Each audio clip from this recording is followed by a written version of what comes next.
नमस्कार, जनता टीवी देख रहे हैं आप। आपके साथ मैं हूं खुशबू पांडे। इस बुलेटिन में बात करेंगे देवभूमि की। देहरादून के मुख्य सदन में नियुक्ति पत्र वितरण यहां पर किया गया है। समारोह का आयोजन भी किया गया है। इस दौरान सीएम धामी ने विभिन्न विभागों के लिए चयनित 165 सहायक अभियंताओं और ऑडिट विभाग के लिए चयनित 5 कनिष्ठ सहायकों को नियुक्ति पत्र वितरित किए हैं। साथ ही उन्होंने भविष्य के लिए सभी को शुभकामनाएं और बधाई भी दी है।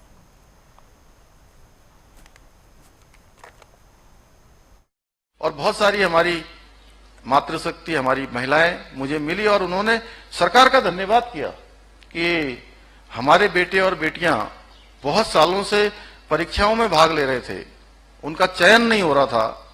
ये नकल का कानून आने के बाद हमारे बेटे बेटियों का कई सालों बाद चयन का अवसर उनको मिला है। हमने जो परीक्षा है उसको पारदर्शी बनाने के लिए जहां ये नकल विरोधी कानून के प्रावधान बनाए और वो इतने कड़े कानून बनाए हैं कि अब युवाओं के भविष्य के साथ कोई खिलवाड़ नहीं कर पाएगा। इस कानून के तहत दोषियों के लिए आजीवन कारावास का हमने इसमें प्रावधान कर दिया।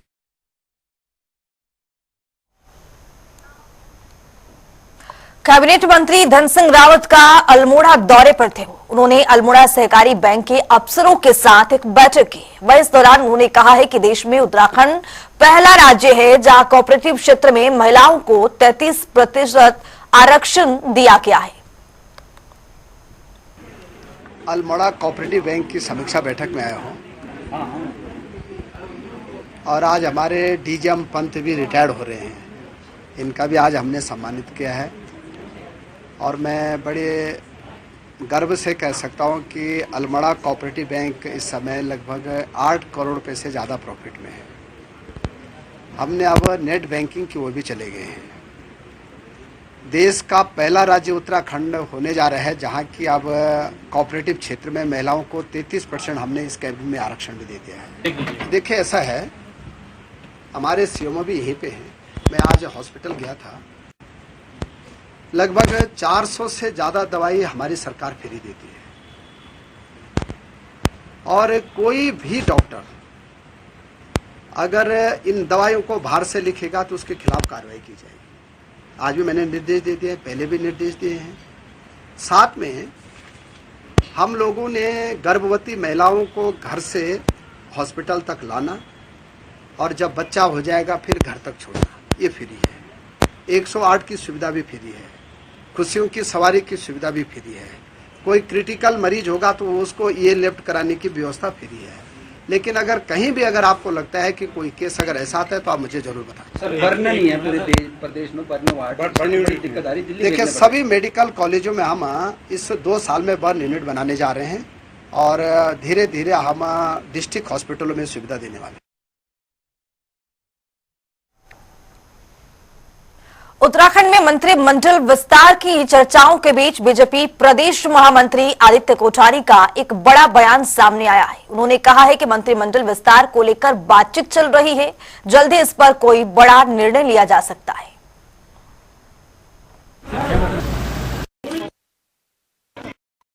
मंत्रिमंडल के विस्तार के विषय में चर्चा चल रही है। माननीय मुख्यमंत्री जी और हमारा केंद्रीय नेतृत्व इस पर निर्णय करेंगे।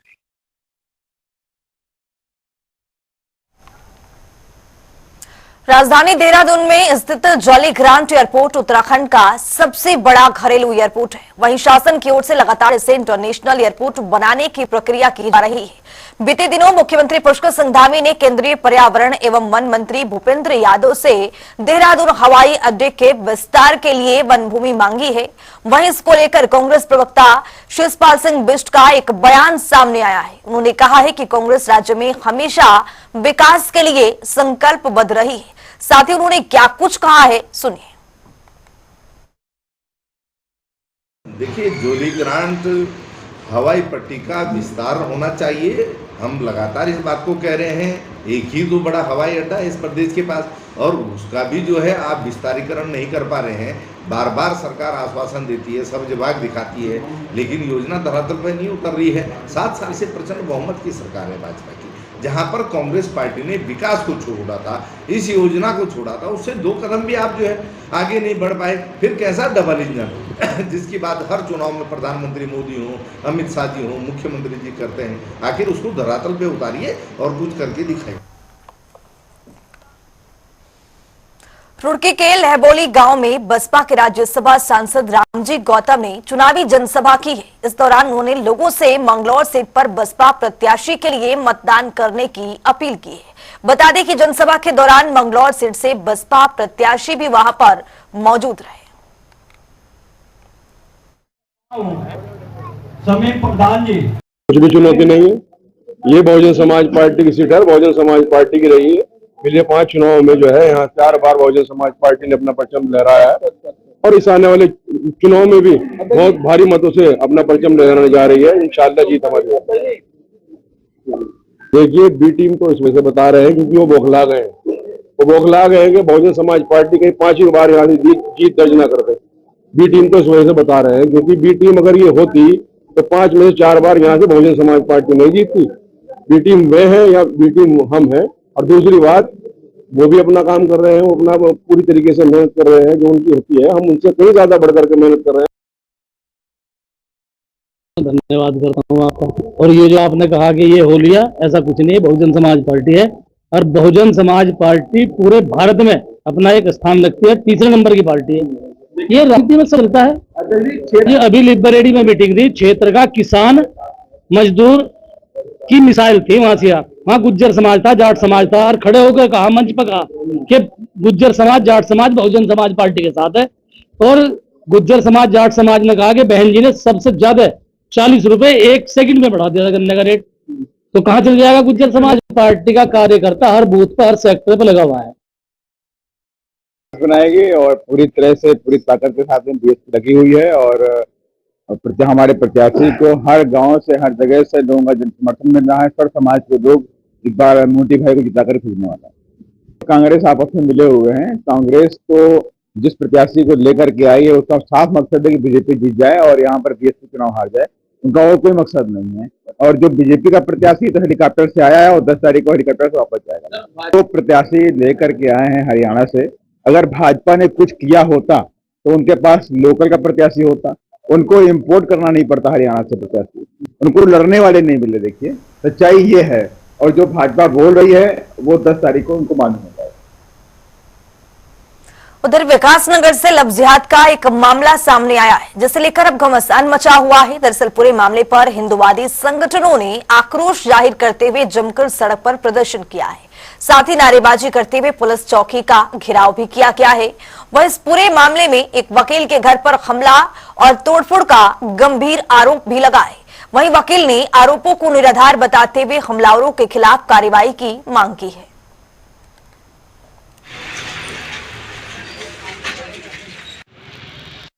मैं 5 और 6 बजे के पीछे मौजूद था और मेरा इस मामले से मैं किसी लड़की को नहीं जानता, ना मैंने कोई कोर्ट मैरिज कराई, ना ही मुझे ये मालूम कि कौन कशिश है, ना ही कोई ये पता कि अमजद कौन है। ये मेरे घर में 15 से 20 लोग घर में घुस गए और इन्होंने जय श्री राम के नारे और रसूल सिद्दीकी मुर्दाबाद के नारे लगाए। उसने षड्यंत्र ये भी किया कि उसके घर से कुछ नकदी और काफ़ी सारा जेवर भी लेकर के गया, मतलब एक तरह की लूटी हुई है। और ये सब कार्य जो हुए हैं यहाँ एक हरवटपुर में फतेहपुर रोड पर एक है सिद्दीकी वकील, रईसुद्दीन सिद्दीकी वकील का नाम है। वो अभी हाल ही में एक नाबालिग बच्ची को भगाने के जुर्म में जेल काट करके आया, अभी 5-7 दिन पहले आया होगा। उसने ये बाहर आते ही ये षड्यंत्र रच दिया और सारी की सारी घटना उसने लिख करके उस लड़के के माध्यम से लड़की को इंस्टाग्राम पर उपलब्ध कराई। क्या षड्यंत्र करना है, कैसे करना है, क्या बोलना है, पूरा रोड मैप उसने उसको दिया है। तो इसका पूरा हैंडलर वो रईसुद्दीन सिद्दीकी है। हमारी डिमांड ये है, हम आज यहाँ जो पहुँचे हैं कि रईसुद्दीन सिद्दीकी को गिरफ्तार किया जाए, हमारी लड़की बरामद करी जाए और जो वो सामान लेकर के गई है वो हमारा बरामद करा करके दिया जाए। एक युवती को एक भिन्न समुदाय के युवक द्वारा भगा ले जाने के संबंध में आज एक तहरीर हमें प्राप्त हुई। हमारे द्वारा इस संबंध में संबंधित धाराओं में अभियोग पंजीकृत किया गया है। इसी बात को लेकर इनका रोष था, आक्रोश था। तो अब चूंकि अभियोग पंजीकृत हो गया और मामला शांत हो गया। प्रदेश में मौसम विभाग के अलर्ट के बाद नैनीताल समेत कई जिलों में बारिश हुई, जिसके बाद काठगोदाम में हल्द्वानी नैनीताल मार्ग पर एक पेड़ गिर जाने से सड़कों पर भारी जाम लग गया है। हालांकि इस दौरान किसी भी तरह की जानमाल का कोई नुकसान तो नहीं हुआ है, लेकिन फिलहाल प्रशासन की ओर से यातायात को सुचारू करने का भरपूर प्रयास किया जा रहा है। नैनीताल में मानसून ने जैसे ही अपनी दस्तक दी है तो उससे जुड़ी समस्याएं भी अब सामने आने लगी हैं। अभी काठगोदाम के नारीमन चौराहे पे जो पेड़ों को शिफ्ट करने की बात की जा रही थी चौड़ीकरण के चलते, वो उनमें से एक पेड़ अभी हल्की सी बरसात में ही धराशायी हो गया, जिसकी वजह से यहाँ किलोमीटरों के हिसाब से, किलोमीटरों की दर से लंबा जाम लग गया। जी हाँ, ये तस्वीरें जो आप देख रहे हैं ये है काठगोदाम की तस्वीरें, जिसमें एक तरफ आप देख सकते हैं कि जहाँ तक आपकी नजर जाएगी वहां तक लंबा जाम देखने को मिल रहा है और ये जाम लगातार बढ़ता ही जा रहा है। अभी तक लगभग 2 किलोमीटर से ज्यादा लंबा जाम ये लग चुका है और साथ ही साथ अभी ये बढ़ता जा रहा है। बरसात की अगर बात की जाए तो फिलहाल केवल एक 10 मिनट की 15 मिनट की एक बरसात ने पेड़ों को धराशायी कर दिया है, क्योंकि वो पेड़ों को शिफ्ट करने की कवायद की जा रही थी, उसके आसपास जो है वो खोद दिया गया था चौड़ीकरण के चलते और उसी के कारण उसकी जो जड़ें हैं वो कमजोर हो गई थी और एक हल्की सी बरसात में ही वो बड़ा सा पेड़ धराशायी हो गया। और साथ ही साथ उसके साथ में जो दूसरे पेड़ को शिफ्ट करने की बात की गई थी, वो पेड़ उससे महज कुछ मीटर की दूरी पर स्थित है और उस पेड़ की क्या स्थिति है अभी ये तो नहीं पता चल पा रहा है, लेकिन उसके साथ में जो शिफ्ट करने वाला पेड़ था जो अभी धराशायी हुआ है, ये भी बहुत पुराना पेड़ बताया जा रहा है जो कि अब धराशायी हो चुका है। और इसके कारण जो जाम है, जाम की तस्वीरें आप जरूर देखेंगे। जाम की तस्वीरों में जहां तक नजर जा रही है पूरे का पूरा एक लाइन जो है वो जाम पड़ी हुई है, पूरी लाइन जाम है और एक लाइन जो खुला हुआ है, जो ऊपर से पेड़ों की तरफ से आने वाली जो लाइन है, काठगोदाम से आने वाली जो हल्द्वानी शहर को आने वाली लाइन है, ये खुली हुई है क्योंकि इस लाइन में पेड़ के उस तरफ जाम लगा हुआ है और उसके बारे में भी बताया जा रहा है कि लगभग 2 से 3 किलोमीटर लंबा जाम वहां भी लग चुका है। तो पेड़ काटने की अभी काम चल रहा है। पीडब्ल्यूडी और वन विभाग दोनों ही लगे हुए हैं पेड़ काटने की कवायद में और जैसे ही पेड़ कटेगा उसके बाद ही ये जाम से राहत मिल पाएगी। जनता टीवी के लिए संजय प्रसाद, हल्द्वानी से। नीट यूजी परीक्षा के पेपर लीक के खिलाफ पूरे देश में विरोध प्रदर्शन हो रहा है। इसी कड़ी में कांग्रेस पार्टी के सहयोगी छात्र संगठन एनएसयूआई ने कांग्रेस अध्यक्ष विकास नेगी के नेतृत्व में गांधी पार्क के गेट पर हस्ताक्षर अभियान चलाया है। इस दौरान एलटीए और केंद्रीय शिक्षा मंत्री के खिलाफ नारेबाजी भी की गई है। तो वह इन सबको लेकर हमारे संवाददाता यशराज आनंद ने सिग्नेचर अभियान में भाग लेने वाले छात्रों से खास बातचीत की है। सुनिए क्या कुछ कह रहे हैं। नीट परीक्षा पेपर लीक के मामले में पूरे देश में अभी खलबली मच चुकी है। विपक्ष सरकार को घेरते हुए नजर आ रही है। वहीं इस वक्त आप देख रहे हैं, मैं मौजूद हूँ देहरादून के गांधी पार्क में, जहां पर कांग्रेस के एनएसयूआई के द्वारा सिग्नेचर कैंपेन स्टूडेंट्स न्याय मोदी सरकार में नीट एग्जाम नहीं है क्यों एक सिग्नेचर अभियान कराया जा रहा है, जिसके अंतर्गत यहाँ पर हजारों युवा आ रहे हैं और आते के साथ अपना सिग्नेचर कर रहे हैं। सबसे पहले मैं बताना चाह रहा हूं कि परीक्षा परिणाम घोषित होने से ही पहले नीट परीक्षा में कुछ गड़बड़ी पाई गई, उसमें से पेपर लीक मामला हुआ। कहीं कहीं तो यह भी हुआ कि एक परीक्षार्थी के बदले किसी दूसरे व्यक्ति को, किसी दूसरे स्टूडेंट को बैठा दिया गया परीक्षा देने के लिए। वही पेपर लीक का यह कोई पहला मामला नहीं है। इससे पहले भी कांग्रेस सरकार ने भी 2003 में रंजीत डॉन पेपर लीक मामला आया था, जिसके बाद उसे गिरफ्तार किया गया था। तो पेपर लीक मामला कोई नया मामला नहीं है, लगातार ये होता है, लेकिन अभी तक इस पर कोई भी ठोस कानून बना नहीं है। लेकिन मैं आपको बताना चाह रहा हूं कि उत्तराखंड की राज्य सरकार ने इस बार पेपर लीक मामले में ठोस कानून बनाया है, वहीं अन्य राज्यों के द्वारा भी ठोस कानून बनाया जा रहा है। मैं यहाँ बात करने आया हूँ कि पेपर लीक मामले में जिस प्रकार से नीट परीक्षा को लेकर के पेपर लीक हुआ है, इस पर आपका क्या कहना है? पूरे देश भर में जैसे पेपर लीक के मामले सबके जनता के सामने आ रहे हैं, इस भाजपा सरकार द्वारा जो नीट का पेपर, एक पेपर जो 30 लाख रुपए का बेचा गया है, तो बड़ी चिंताजनक बात है। और छात्रों के भविष्य के साथ खिलवाड़ करना बंद करें, क्योंकि जब जब आप बच्चों का पेपर ही भेज देंगे, बच्चे भी उससे क्या हासिल करेंगे मुकाल। आपको क्या लग रहा है कि पेपर लीक का जो यह मामला है, ये कोई पहला मामला नहीं है, लेकिन किस प्रकार से सरकार को आप देखते हैं, किस प्रकार से कार्रवाई करनी चाहिए? क्योंकि स्टूडेंट बहुत सोच समझ करके, बहुत मेहनत करके तैयारी करता है और अंत में यह होता है, इससे आप क्या समझते पहले तो सरकार ने एक एजेंसी बनाई हुई है एनटीए करके, नेशनल टेस्टिंग एजेंसी। 2017-18 के बाद उसने काम करना शुरू किया और जब से उस कंपनी ने काम शुरू किया है तब से लगातार पेपर लीक होते हुए जा रहे हैं। पहले नीट यूजी का पेपर लीक हुआ, फिर एनईटी नेट का पेपर लीक हुआ, फिर आशंका जताई जा रही थी नीट पीजी का भी पेपर लीक हुआ, इसलिए रोक दिया गया। उस पेपर को भी 2-3 बार पोस्टपोन कर दिया गया। सरकार के इसमें इरादे सही नहीं है। सरकार ने एक तरफा चीजें लगाई हैं कि चीजें बेचनी है, बेचनी है, बेचनी है। अब नौबत आ गई, इन्होंने पेपर बेचना भी शुरू कर दिया पैसों के। आप किस प्रकार से समझते हैं पेपर लीक जो हो रहा है, ये इसको आप किस रूप में देखते हैं?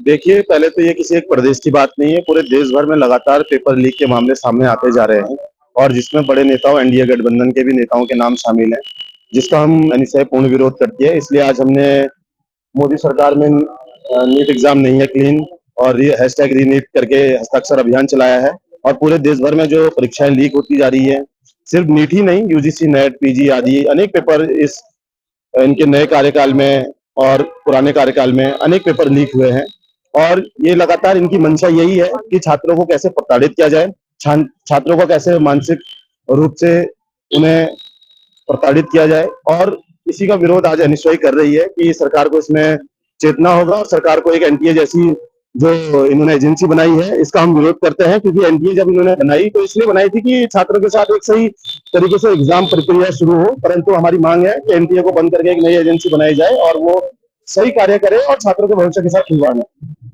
मेरा आपसे एक प्रश्न है, सबसे बड़ी बात है कि नीट परीक्षा जो पेपर लीक मामला है, इससे पहले भी अगर बात करें, यूपीए सरकार में भी, कांग्रेस सरकार में भी 2003 में रंजीत डॉन नाम के एक पेपर लीक करने वाले थे जो कि पर्दाफाश हुआ था, उनको गिरफ्तार भी किया गया। तो उसको आप किस रूप में देखते हैं?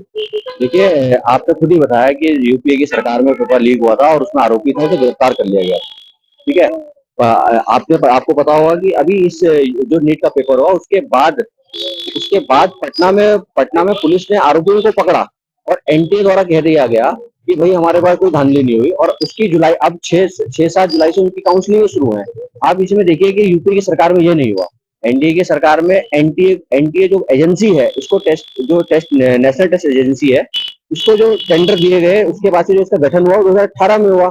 तो इसका जो गठन है वो उनका जो एनडीए की सरकार का उसका उद्देश्य यही है कि जो हमारे अपने चहेते लोग हैं उनको पदों में बिठाना। आप देखेंगे कि जो एनटीए पेपर कराता है वो एक यूजीसी नेट का पेपर लीक हुआ है। जो यूजीसी नेट हमारे शिक्षक देता है और देश में जो युवा है, जो भविष्य होते हैं, बच्चे पढ़ते हैं कॉलेजों में, उनको जो सिखाता है, पढ़ाता है, उसमें भी धांधली हो गई। दूसरा जो नीट का पेपर है उससे बच्चा आगे जाके डॉक्टर बनता है। डॉक्टर जो हमारे स्वास्थ्य का, हमारे जो आने वाली पीढ़ियां हैं उनका ख्याल रखेगा, उनकी बीमारियों से बचाएगा, उसमें भी धांधली हो गई। तो आप ये कहीं ना कहीं हमारे भविष्य के साथ भी खिलवाड़ है। लगातार पेपर लीक का मामला आ रहा है, लेकिन भाजपा उस पर कार्यवाही भी करते जा रही है। पेपर लीक मामले में जो पेपर लीक करने वाले जो आरोपी को भी गिरफ्तार किया जा रहा है। तो आप जब देख रहे हैं कि आरोपी को गिरफ्तार किया जा रहा है तो आपको क्या कहना है कि पेपर लीक देखिए, जिस प्रकार से आपका कहना है, अभी तक जैसे कि टोटल 25 गिरफ्तारी स्कैम में हो चुकी है जो पेपर लीक पे है, पर ये एक दिखावटी तौर है भाजपा के एक रूप है कि अरेस्टिंग करना। आप दूर की बात है, उत्तराखंड में भी जैसे हाकम सिंह रावत उनको भी लेना, जबकि उन्होंने उत्तराखंड में इतने बड़े लेवल पे अपने चहेते लोगों को पदों पर बिठाया, उनका भी अभी तक बाहर घूम रहे हैं और उसमें भी अभी तक कोई डिसीजन नहीं आया कि कौन कौन लोग इसमें लिप्त थे। और देख सकते हैं देश भर में जिस प्रकार से भाजपा की सरकार में ये पेपर लीक हुए हैं, बड़े से लेकर राज्य स्तर से लेकर केंद्र स्तर तक कोई भी ऐसा एग्जाम नहीं है जिसमें भाजपा की सरकार ने धांधली नहीं करी। आप नीट का एग्जाम देख लीजिए, जो डॉक्टर देश का भविष्य है, उनके क्या कहते हैं, उनके एग्जाम में धांधली हुई है। 5-5 हजार में बच्चों को पेपर बांटा गया है। जो गरीब छात्र साल भर 5 साल से कोचिंग करके मेहनत कर रहा है और डॉक्टर बनने का सपना देख रहा है, उनके सपनों के साथ खिलवाड़ किया जा रहा है। कहीं ना कहीं देश का जो भविष्य है, भाजपा का सरकार, जो एनडीए की सरकार है, देश को खोखला करने का प्रयास कर रही है भीतर ही भीतर। कठोर कानून भी तो भाजपा सरकार के द्वारा लाया गया है उत्तराखंड में पेपर लीक मामले को। देखिए, एक प्रकार से जो पेपर लीक का कानून है वो एक जुमला है, एक दो आप मोदी जी हमेशा जुमला देते हैं, इसी प्रकार का कानून का एक जुमला है। उनका ग्राउंड लेवल पे कितना इम्प्लीमेंट हुआ है इस तक आप भी इस बात को देख सकते हैं। और पेपर कानून जो नकल विरोधी कानून था उस पर आप देख सकते हैं कि कहीं छात्र छात्रा जो शांतिपूर्ण तरीके से आंदोलन करते उनको भी उस पर लपेटा जा चुका है।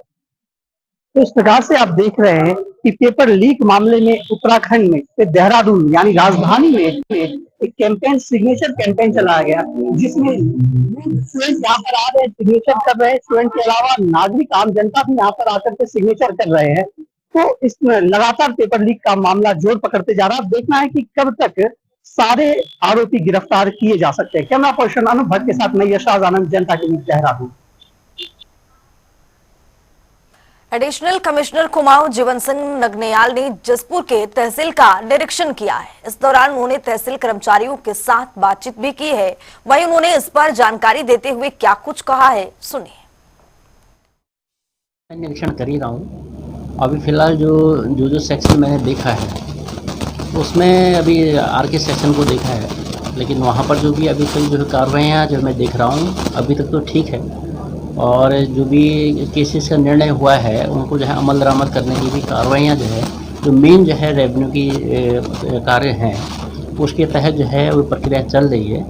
तो अभी तक मैंने कुछ उनको मिलान किया था रजिस्टर से और वो जो है सही पाई गई है।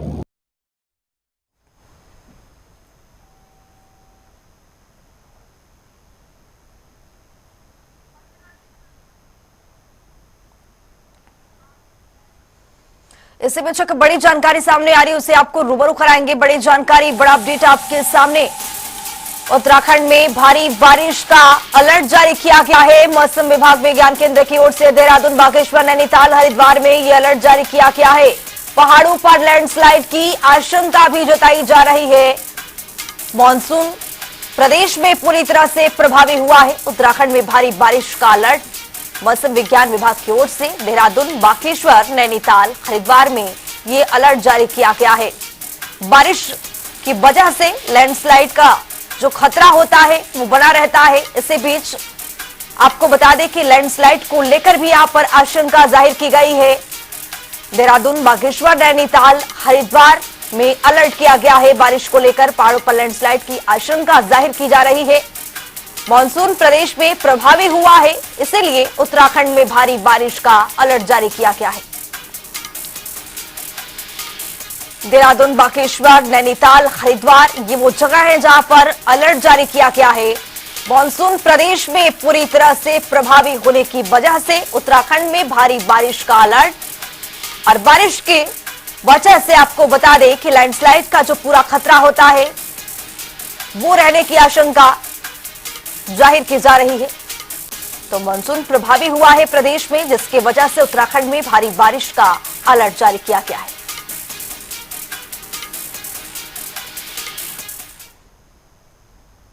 जून का महीना एलजीबीटी समुदाय के लोगों के लिए बेहद खास होता है। हर साल जून महीने को प्राइड मंथ के तौर पर सेलिब्रेट किया जाता है। इसी कड़ी में उत्तराखंड के देहरादून में भी प्राइड मंथ के तहत कार्यक्रम का आयोजन किया गया है।